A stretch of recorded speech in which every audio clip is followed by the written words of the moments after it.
سرخط مهمترین خبرها: حکومت نقشه خراجات 183 میلیون سومانی را اعلام کرد.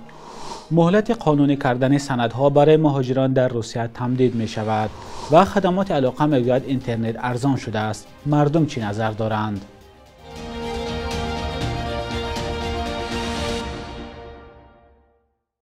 درود بینندگان عزیز، با آخرین خبرهای تاجیکستان و جهان در خدمت شما هستیم. امروز 23 اپریل سال 2025 است. روز 22 اپریل منطقه رشت تاجیکستان شاهد باز یک زمین لرزه دیگر شده است. به اطلاع مرکز اداره کنی حالتهای بحرانی کمیته حالتهای فوق‌العاده، زمین لرزه ساعت 10:04 ثبت شده است.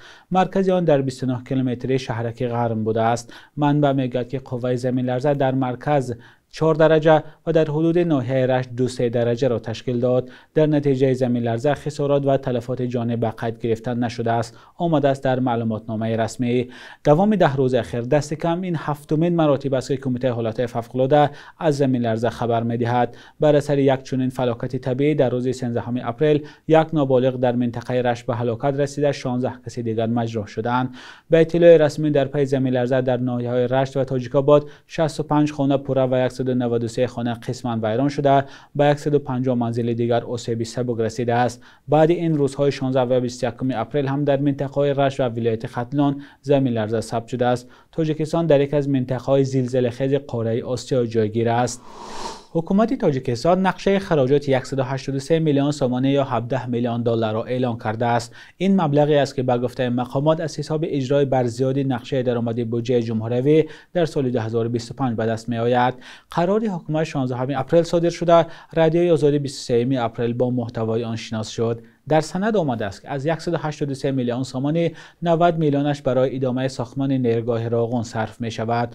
باقی مانده 93 میلیون سومانی دیگر برای ساختمان انشاءات‌های دولتی از جمله دانشگاه دولتی طبی ختلان در ناحیه دنقره، مهمانخانه در مرکز ناحیه دنقره، بینای سفارت تاجیکستان در ازبکستان، بینای مأموری وزارت معارف و علم، بینای وزارت فرهنگ و بینای نوی وزارت عدلیه صرف می شده است.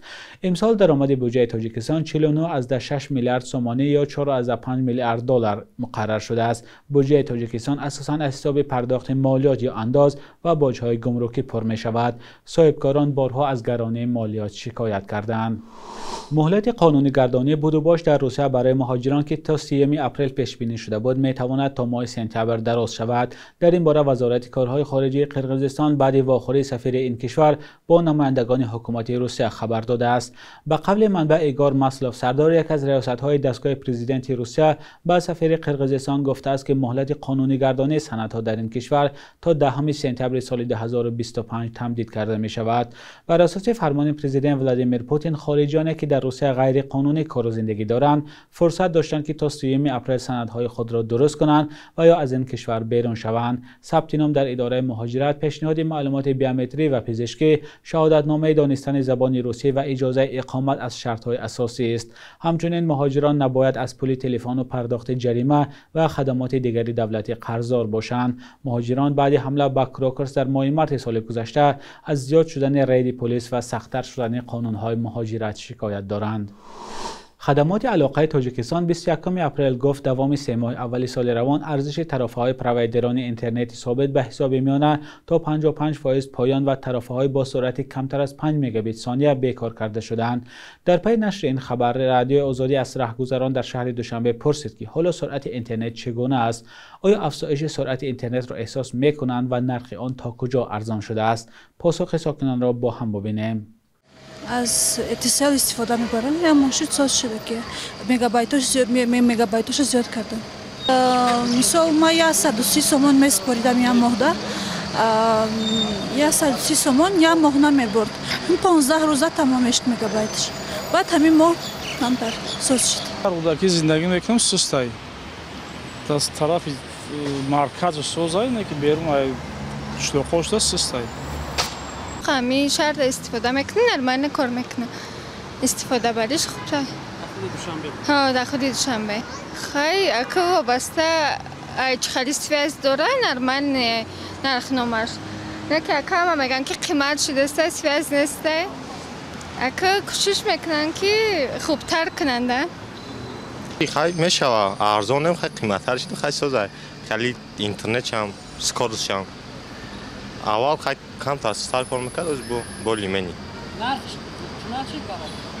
хай 11 сомон хеза яки хай хуб мешавад мо тисел истифода мебарем ана хай ҷода состар агар бошад дар тарафҳои корвон инҷода беҳад сай аки заисе аму тарафҳош мекна росид ба фикри ман арзанда несай роси гап барое ки ҳар моҳ 100 меспорем 160 ма мехели меспорем ну фикр мекунам арзанда нест барое ки беҳад скоростиш сибадай меган камтар сусидаги ба фикрумда камтар сусида беҳтар шидаги ай пештара леки ба имрӯза серану павадид мекуна ба инда ай тисел ай дигарош безеб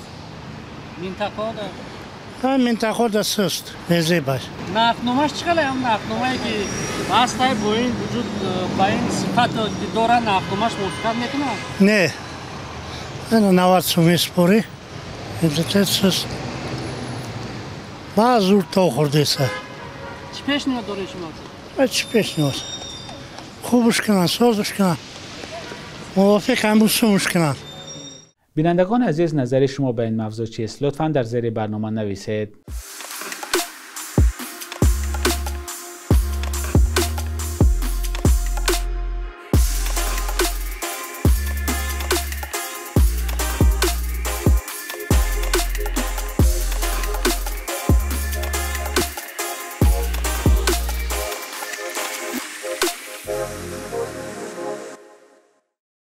'کیف حاکمیت روسیه بر نیم جزیره کریم را اعتراف نمی‌کند چون این خلاف کنستیتوسیون اوکراین است. در این باره پرزیدنت ولادیمیر زلنسکی اظهار نظر کرده است. زلنسکی در نشست خبری که پیش از واخوری با نمایندگان آمریکا و اروپا صحبت می‌کرد گفت این حدود ما خاک مردم اوکراین است. با گفته رئیس جمهوری اوکراین بحث مقام کریم و دیگر منطقه‌های اشغالی اوکراین تنها جنگ را به درازا می‌کشد. پیشتر منابع واشنگتن پست خبر داده بودند که در مذاکرات 23 اپریل در لندن نمایندگان آمریکا به اوکراین پیشنهاد می‌کنند که کریم را همچون حدود روسیه اعتراف کرده عملیات‌های جنگی را یخ کنانند. پیشتر عین این خبر را بنگاه بلومبرگ و نشریه وال استریت ژورنال هم نشر کرده بودند. قرار است در مذاکرات لندن نمایندگان اوکراین، آمریکا، بریتانیای کبیر، آلمان و فرانسه شرکت کنند. پرزیدنت آمریکا دونالد ترامپ امیدواری کرده است که روسیه و اوکراین در مهلت‌های نزدیک به سازش می‌رسند. بخش یک روز تاریخ است که مهمترین تحولات تاریخی در روز 23 اپریل را فرا می‌گیرد.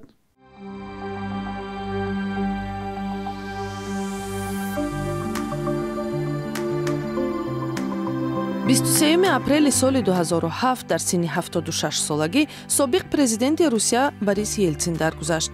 Елтсин аз пешвоҳои нерӯҳои демократии Русия ва як намояндаи воқеи мардум буд ки баъди пошхӯрии Иттиҳоди Шӯравӣ дар интихоботи президентӣ баранда гардид ва озодиҳои зиёдеро дар ин кишвар фароҳам намуд. Дар бахши иқтисод, сиёсати нархҳои озод, манъи маҳдудият барои сармоягузорони хориҷӣ ва хусусигардонии тадриҷиро ба роҳ монд. Сахттарин интиқоде ки дар ҳаққи ӯ садо медиҳад ин ба ҷои худ овардани афсари собиқадори КГБ Владимир Путин аст ки дар давоми 10 солаҳо дар Русия ҷомеаи миллатгарову саркӯбгари озодиҳоро эҷод ва ба хоки Украина таҷовуз кард. поёни апрели соли 2003 мақомот дар Тоҷикистон ба қароре омаданд ки ягона зиндони занонаро аз шаҳри Хуҷанди вилояти Суғд ба шаҳри Норак мекӯчонанд то ки имкони дидорбинии наздикон бо занҳои зиндонӣ беҳтар шавад. маҳбаси занонаи низомаш умумӣ барои 400 нафар пешбинӣ шуда бархе занҳо бо фарзандони то 3 солаашон дар ин ҷо нигаҳдорӣ мешаванд. барои аксари онҳо шароити кори мисли дӯзандагӣ, матоъбофӣ, ороишгарӣ фароҳам шудааст. 23 апрели соли 1963 зодрӯзи овозхони маъруфи тоҷик Қурбонали Абдуллоев аст ки бо оҳангу сурудҳои дилнишинаш дар ёдҳо мондааст.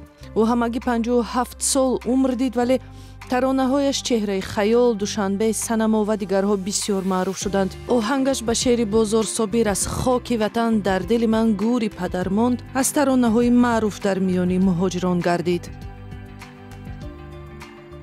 شبانه روز اخیر قرب روبل روسی و هم دلار آمریکایی در برابر اسعار ملی سامانه بی تغییر بود. صبح امروز در بانک تجارتی تاجیکستان 1000 روبل روسی به 133 سامانه برابر است. 100 دلار آمریکایی باشد از 1047 تا 1060 سامانه ارزش دارد. قرب رسمی بانک ملی تاجیکستان برای 23 اپریل چنین تعیین شده است.